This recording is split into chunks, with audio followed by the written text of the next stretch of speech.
Dobrý den, moje jméno je Miroslav Říha a už docela dlouho pomáhám lidem udržet si vlastní zdraví. Minule jsem mluvil o základech imunity, o tom, proč právě střevo má zásadní význam pro naši imunitu. A věřím, že vše bylo srozumitelné a že už to máte jasno.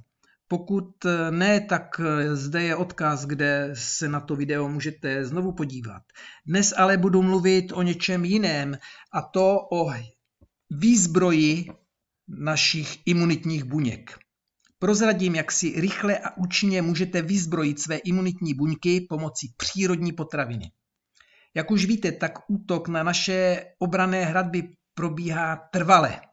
Stejně tak uvnitř našeho těla běží neustálý boj s těmi patogeny, kteří ty hradby překonali. A k tomu náš imunitní systém nutně potřebuje účinné zbraně. Nakonec ta bitva s patogeny začíná velmi brzy, už vlastně jakmile se narodíme, když přestane ten organismus být chráněný imunitním systémem matky. Novorozenec, ten zatím má nezralý imunitní systém a díky tomu nemá téměř žádnou výzbroj v podobě protilátek. A než bude jeho imunita funkční, nutně potřebuje pomoc. A příroda našla skvělé řešení. Prvních pár dnů matka místo mléka tvoří specifickou imunomodulační potravinu, takzvané kolostrum. A to je nabité obrovským množstvím protilátek, které jsou vlastně jakýsi chemické zbraně proti patogenům. A ten novorozenec tak překoná to období, kdy si to ještě neumí vyrobit sám. Kolostrum nebo česky též mlezivo se k posilování zdraví využívá už tisíce let. Užívání kolostra je popisováno i v egyptských, řeckých nebo římských lékařských textech. A ve starověku se na kolostrum pohlíželo jako na léčbu od bohů. Dnes moderní věda už umí vysvětlit, proč tomu tak je a proč je kolostrum tak účinné. Kolostrum totiž obsahuje více než 200, někdy se uvádí až 400 unikátních přírodních bioaktivních látek. V minulém století se vědecky potvrdilo, jak je kolostrum důležité pro novorozence. A nedávno se prokázalo i to, že kolostrum výrazně posiluje imunitu i u dospělého člověka. Obsahuje totiž plně funkční protilátky imunitního systému, takzvané imunoglobuliny. A to v obrovském množství.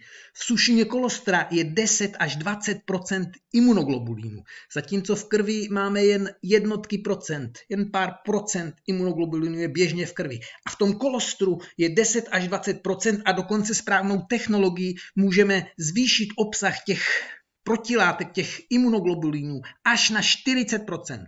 To už je opravdu obrovská dodávka účinného střeliva, účinných zbraní na ty dotírající patogeny. Velmi ceněnou složkou kolostra je taky další látka, laktoferin. Ta má protimikrobiální účinky a umí přibrzdit i zánětlivé procesy, ale nenahraditelná je schopnost laktoferinu vázat železo a udržovat jeho stálou hladinu v těle. Dokonce připravuje o železo i různé patogeny a to železo pak předává do našich buněk. Třetí důležitá složka, to jsou oligosacharidy. To je potrava pro přátelské bakterie, takže skvělá zpráva pro naše střevo a pro naši imunitu. Je zde i mnoho enzymů, minerálů, vitamínů a také růstové faktory, které zlepšují regeneraci. Kolostrum to je prostě přírodní komplex imunomodulačních látek, který výborně funguje. A vůbec nevadí, že stále ještě neznáme úplně dopodrobna všechny jeho složky. Výzkum stále probíhá a nacházejí se nové a nové souvislosti.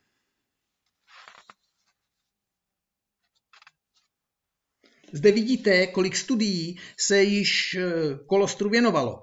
Vyhledávač našel 9400 výsledků a většina z nich, z těch studií, byla prováděna v poslední době.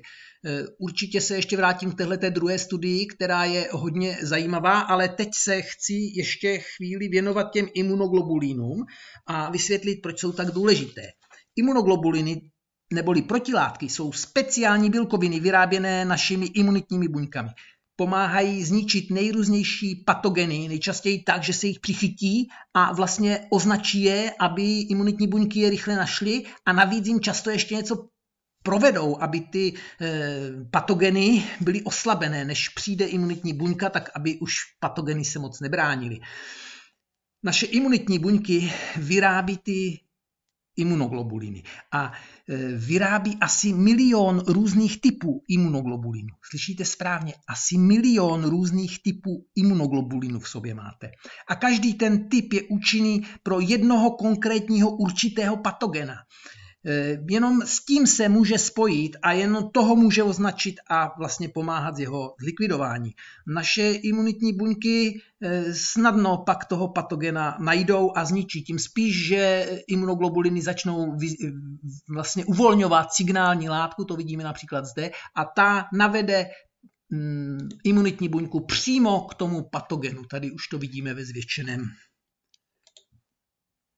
Imunitní buňka nakonec z toho označeného patogena, v tomhle případě se jedná o vir, tak ho pohltí a dojde i nakonec k tomu, že i ta imunitní buňka se sebedestrukcí vlastně zničí, případně se opotřebuje a je zničena a pak už žádné nebezpečí ze strany toho patogena nehrozí.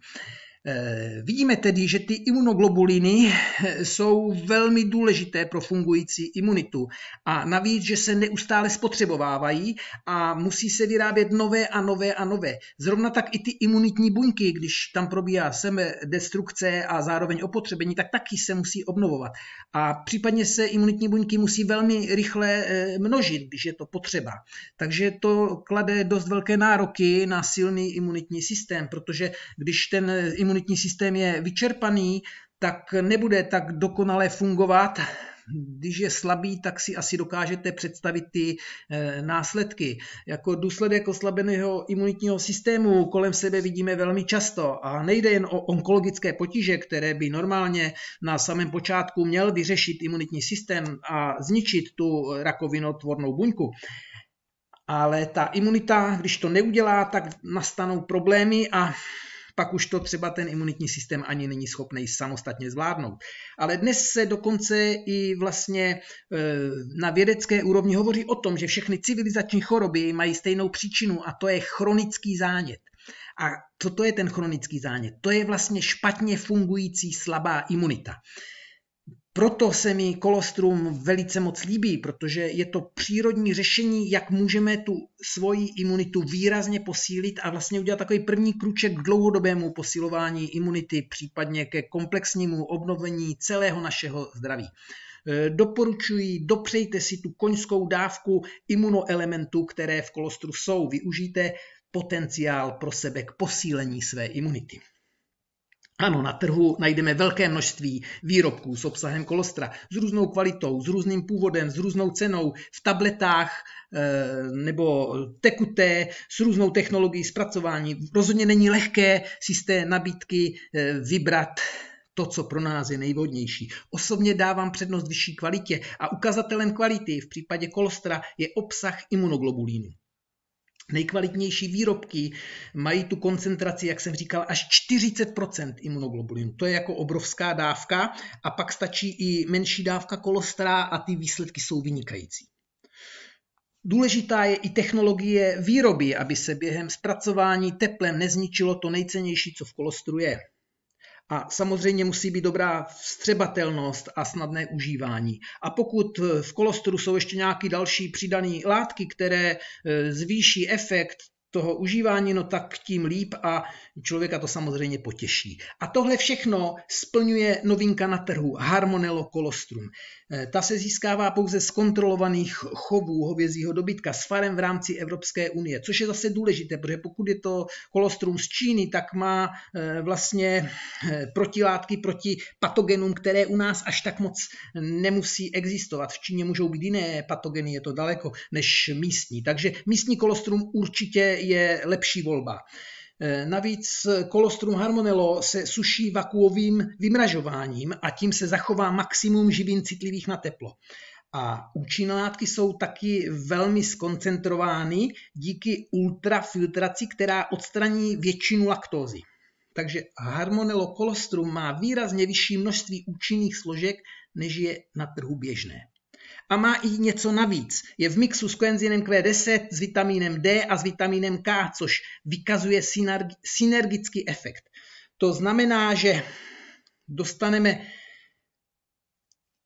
více účinků, prostě ten efekt je daleko účinnější v tom mixu, než kdybychom užívali jednotlivé účinné látky samostatně. A protože je to produkt Harmonello, tak samozřejmě obsahuje i to, co Harmonello vždycky obsahuje, a to je rozpustná vláknina v tekuté formě. A to je vynikající zpráva pro všechny naše přátelské bakterie a následně i pro naši imunitu a zdraví. Dnes se hodně mluví o vitamínu D a o jeho vlivu na naši imunitu. Je doloženo, že až 60% lidí má vitamínu D nedostatek. Ta klinická studie o tomhletom proběhla v Plzni a je poměrně nedávná.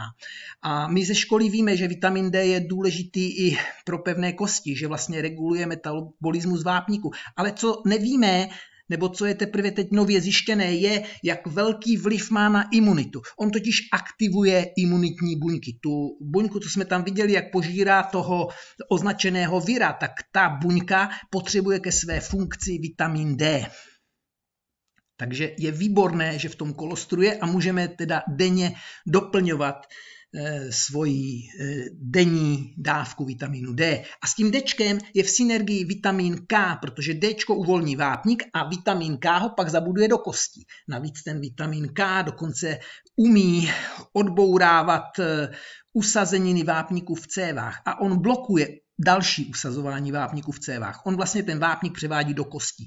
Výborná zpráva nejenom pro kosti, ale i pro cévy. Prostě vitamin K potřebujeme a máme ho bohužel taky nedostatek. Ten denní příjem je nedostatečný. Stejně tak jako u koenzymu Q, který je rovněž silným antioxidantem a zlepšuje srdečně cévní potíže. Je to výborná prevence, ale ten koenzym Q10 navíc převádí energii z potravy na buněčnou energii. Takže pokud je člověk vyčerpaný, cítí se bez energie, tak nejčastější příčinou je právě nedostatek koenzymu Q10. To jsou všechno vynikající zprávy, protože v Harmonellu kolostrum tyhle ty bioaktivní látky jsou přidány. A já se teď ještě vrátím k tomu, že sirupy vždycky obsahují rozpustnou vlákninu. Sirupy Harmonello. A ta rozpustná vláknina, jak už jsem říkal v minulém videu, je pro nás nestravitelná, ale díky ní vznikají ve střevě hodně důležité látky, například butyrát, který potřebujeme nutně ke svému zdraví. A jestli si to chcete připomenout, tak vlevo dole je odkaz na to video a ten odkaz vpravo, ten vás vlastně seznámí blíže s tím, co ty jednotlivé sirupy vlastně pro vás můžou udělat, jaké mají zvláštní specifika a k čemu jsou pro vás dobré. Navíc na tom odkazu najdete i cenu těch sirupů a jestli můžu radit, tak pokud člověk chce ty sirupy pro sebe využít, a to já doporučuji samozřejmě, tak je výhodné být registrovaným zákazníkem. K ničemu nás to nezavazuje, ale cena může být až o 40% nižší a to už je dost výrazná sleva. Závěrem ještě pohovořím o té klinické studii, protože byla provedena v Itálii v roce 2007 a ta studie potvrdila, že 60-denní užívání kolostra v dávce pouhých 400 mg denně výrazně zlepšila imunitu. To užití kolostra se porovnávalo s očkováním proti chřipce a kolostrum bylo 3krát účinnější, než když člověk použil vakcínu. Závěry z té studie zní, že užívání kolostra lze považovat za bezpečnou a levnější alternativu k očkování proti chřipce. Preventivní užití kolostra je bez vedlejších účinků a je to řešení i pro lidi, kteří nesnášejí očkování. A to vypovídá o tom, jak kolostrum, jaký má potenciál pro využití vlastně k tomu, abychom měli pevné zdraví. Zase je tady odkaz, konkrétně se o té studii hovoří, pokud by to někoho zajímalo. Prostě kolostrum je vynikající dar přírody a stojí za toho vyzkoušet. A pokud jde o Harmonello kolostrum, tak to je ještě lepší o tom, že je to komplexní řešení naší imunity, že to posiluje i ty imunitní buňky díky rozpustné vláknině, případně dalším přidaným látkám. Já samozřejmě rád odpovím na vaše dotazy a pomůžu vám, pokud si to budete přát, proto zde uvádím svůj e-mail. Ale v tuhle chvíli vám přeji pevné zdraví a jestli můžu radit, tak radím, zainvestujte do svého zdraví, do své imunity a udělejte to včas, nečekejte, protože nikdo jiný to za vás neudělá. Díky za pozornost.